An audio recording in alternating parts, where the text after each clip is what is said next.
Hey everyone, good to see you. I'm about 3 months in to ownership of my Land Cruiser. I've got a little over 3,000 miles on it.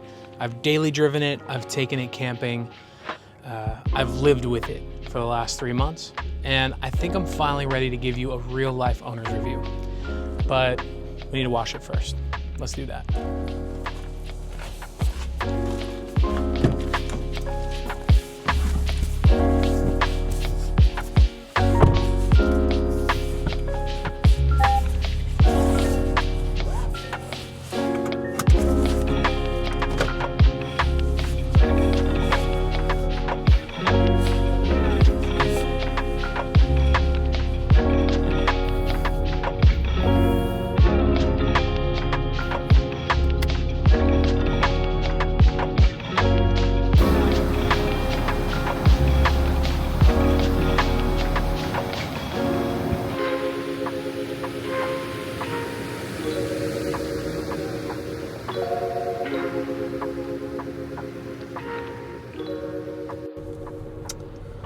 So I have had my Land Cruiser for a bit now, and it has been a pretty great experience, I must say. I'm actually just someone who loves the outdoors. I love Toyotas. I love trucks. I love vehicles. This really is just to give you all perspective on Land Cruiser ownership, the Land Cruiser 250 specifically. Yeah, I probably am not going to go tech specs. I'm really just going to talk about my personal opinions and my experience with the Land Cruiser so far. That does mean that I'll probably think about things in ways that are different than you. And look, that's totally okay. You may disagree with me. You may agree with me. It's all good. I'd actually love to hear some of your thoughts in the comments. So let me know what you think. Okay, so let's start with why I chose the Land Cruiser. I grew up in Hawaii, and Toyotas are prevalent in Hawaii. They're everywhere. And there were Land Cruisers everywhere, there were 4Runners everywhere, there were, pickups, 4x4 pickups everywhere. And today you go to Hawaii, specifically you go to Maui, and it seems like everyone's driving a Toyota. So I've just always loved Toyotas. My first car ever was a 1979, I think, Toyota Celica. And I loved that thing. It was great. It was a perfect car for, new driver and a kid in high school. But I have just been a Toyota believer ever since. I never have been a Land Cruiser owner, but always admired them.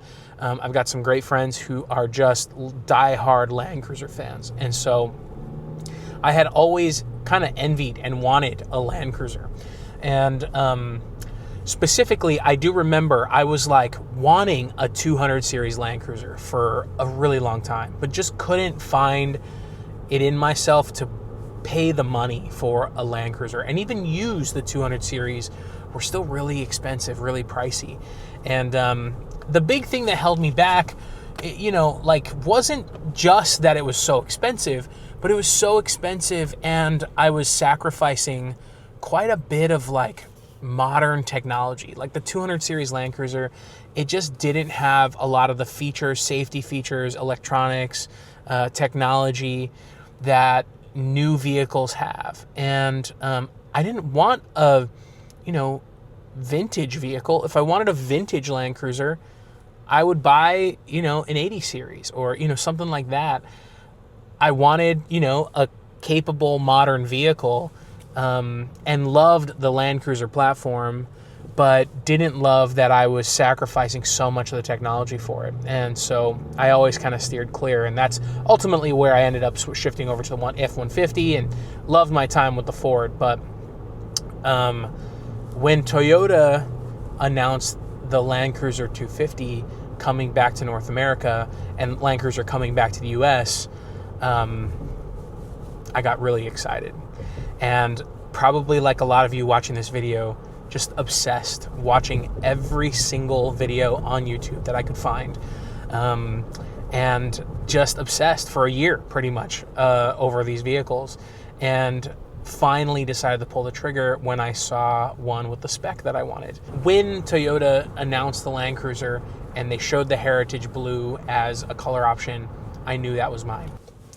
Okay, so while I'm driving, let's talk a bit about the driving experience and some of the things I just really love about this Land Cruiser. One of the things people in general love about Land Cruisers is their great capability off-road and utility just for normal driving. This thing drives beautifully. I wouldn't say it's quite luxury vehicle. This one is not made like a luxury vehicle. There are a lot of luxuries to it, but it's not going to be like driving, a really fancy, beautiful luxury vehicle. But it is incredibly comfortable on the road. It is really smooth. It rides wonderfully. It's not too noisy. I primarily drive this as a daily driver, genuinely. I commute to work about 30 miles, and I knew my vehicle needed to be something that was comfortable on road, because the majority of my time spent in this vehicle would be that. Now, one of the big benefits, obviously, is that you get that plus the capability off-road. I could really take the Land Cruiser anywhere I wanted. I've already taken this Land Cruiser off-road. Literally, I bought it and went on a camping trip, I think like the next week. And that's the beauty of these vehicles, is you get kind of that dual capability, the ability for it to be a fantastic driving car that is comfortable and that you'll love to drive every day to work, and also this fun adventure capable vehicle that you can take into most places. I wouldn't be taking this Land Cruiser into some of the gnarliest, craziest off-road trails, but the simple off-road, out into the mountains, get far away, remote places, that's really my style, and that's what I'm most excited for, and that is, this Land Cruiser is more than capable of doing that.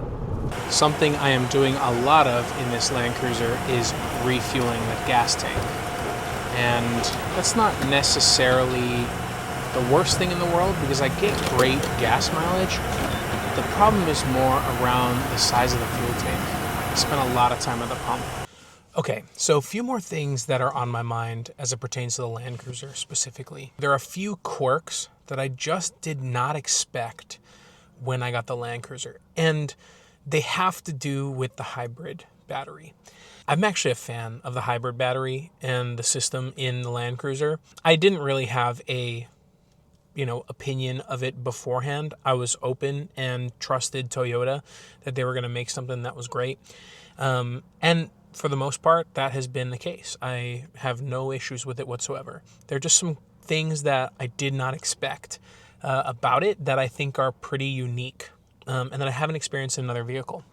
So, for example, there are times when the battery kicks in and the engine kicks off, and you're moving strictly on the power of the battery. There's not any kind of screen indicator or anything that tells you that that has happened. The only things that'll tell you that has happened is you can hear your engine cut very slightly. You can kind of hear it cut out, or you will feel a rumble like the engine just shut down. And, all of a sudden you're just kind of rolling on energy. It's a very unique feeling. The only thing, what it reminds me of is, if you've ever driven a car that has an auto stop start feature, that feature that when you pull up to the stoplight, your car automatically shuts off. And then as soon as you hit off the brake, you take off the brake, it powers back on, it like comes back to life. It reminds me of that, but it happens while you are in motion.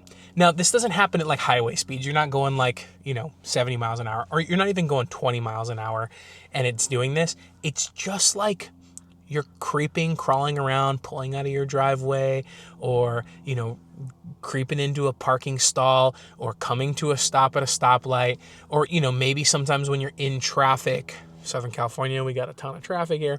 Anyway, it just happens, and it's while you're moving, so it's just very strange and different than any other car that I've driven or experienced before. It's not that it's a good or a bad thing. There is a little bit of a rumble, and so as you're coming to a stop, your engine kicks off and the hybrid battery takes over, and you feel that rumble. So it almost feels like if you're using mud terrain tires, if you've driven a vehicle, a Jeep or something with mud terrain tires, whenever you come to a stop at a stop sign or a red light, you feel that rumble right at the end. It kind of feels like that, but it's not that. It's your engine shutting down or your engine starting up. And so it's just a unique and different thing that I wasn't expecting about the vehicle.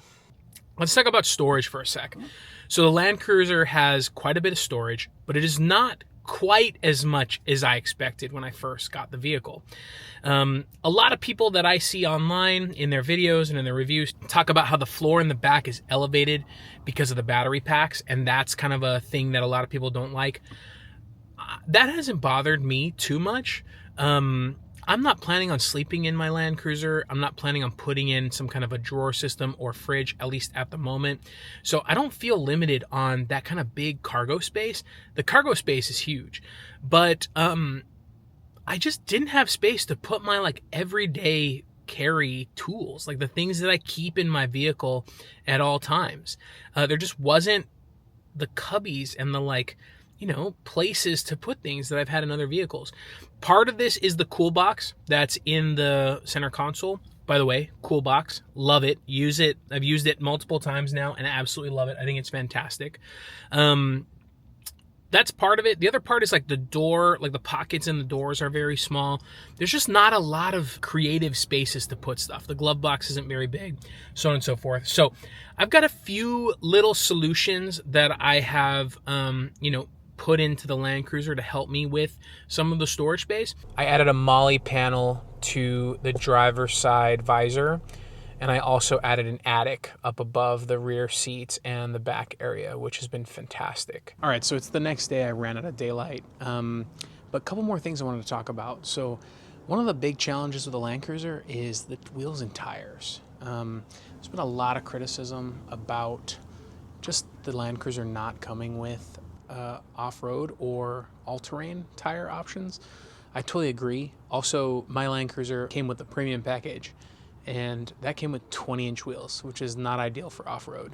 So speaking of off-road, this thing drives like a dream off-road, and that is with the street tires and the 20-inch wheels. Now, granted, I was not taking this thing into anything crazy, just some dirt roads, basically some rugged terrain and a few technical spots that I had to pick my lines, but honestly, nothing crazy. But wow, this thing was like a dream. And one thing I do want to call out, so the stabilizer bar disconnect. Wow.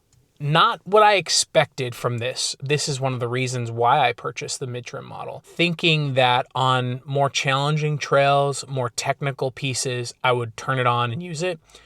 I ended up using this thing on bumpy, kind of washboardy roads, and it felt very similar to airing down. I didn't air down at all, but activating, and granted, I was in the full stock suspension, full stock wheels and tires, didn't air down at all.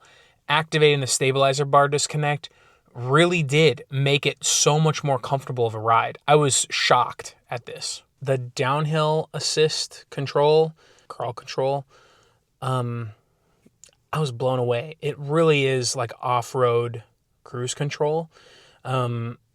Under 18 miles an hour. Once you get to 18 or above, it turns itself off. It doesn't automatically kick itself back in, so you do have to reactivate it again, which is not a big deal. But yeah, it was a dream. It was really, really good. And I was thoroughly impressed. Okay, so wrapping up my thoughts on the 2024 Land Cruiser 250. I love it. It's not perfect. There's definitely some challenges with it, some things that require modifications or additions. There's no such thing, in my opinion, as a perfect vehicle, a perfect rig, especially when it's multi-use, right? This is my daily commuter. This is the thing I drive to work in every day. And I want to be able to get off-road, go camping in, take on road trips. It just serves a number of purposes. And honestly, the goal is to actually build it up a little bit. So I'll talk about more on that in a second. But, final thoughts. It's not perfect, but it is wonderful. And It is my favorite vehicle that I've owned. To say that I genuinely am excited to get in this vehicle, drive it every single day, it's an understatement how much I love it. Genuinely, this is a cool car. It's not the most engaging to drive. It's not like driving a sports car or a sports truck or, something like that.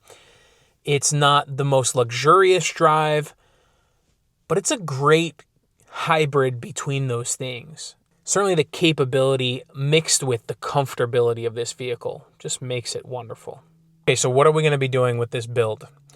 Well, I have a few things in mind, and obviously that's going to start where most off-road overland builds should start, and that is in the suspension, wheels, and tire space. So I'm currently looking at a few options, not fully decided yet, but I do love Icon suspension. It's pricey, but I really like it. I've also been a fan of Ullman Emu, and so if there's an Ullman Emu suspension that comes for the LC250, I might look into that, but sometime in the future, I'll definitely be adding suspension. I'm going to go with a smaller wheel. The 20-inch wheel does not work for me. I know a lot of wheel options, especially in the OEM space, are 18-inch. I don't love that either. I'd rather be in like a 17, but I'm still undecided on the look I'm wanting. And, we'll see where we go on that. And definitely tires. I'm going to go some all-terrain, probably BFG KO2s or KO3s, which have just been my go-to for years, and they have never let me down. So unless any other, great options or opportunities present themselves, I'd probably be going down that road first and foremost. Next, shortly thereafter, will be a great roof rack solution. The stock rack with cross rails that comes with these Land Cruisers, it's okay. It serves its purpose. I'm able to put my tent up there, some other things that I need to haul up on the roof, and it works okay. But I really do want more of a platform. My challenge with this is just aesthetically, I don't like the look of most of the roof racks that are available for the Land Cruisers. Super functional, I get it. Probably great for aerodynamics. But, part of the thing I love about this truck is the way it looks. And, that's part of this. I don't want to have something I'm not going to like to look at.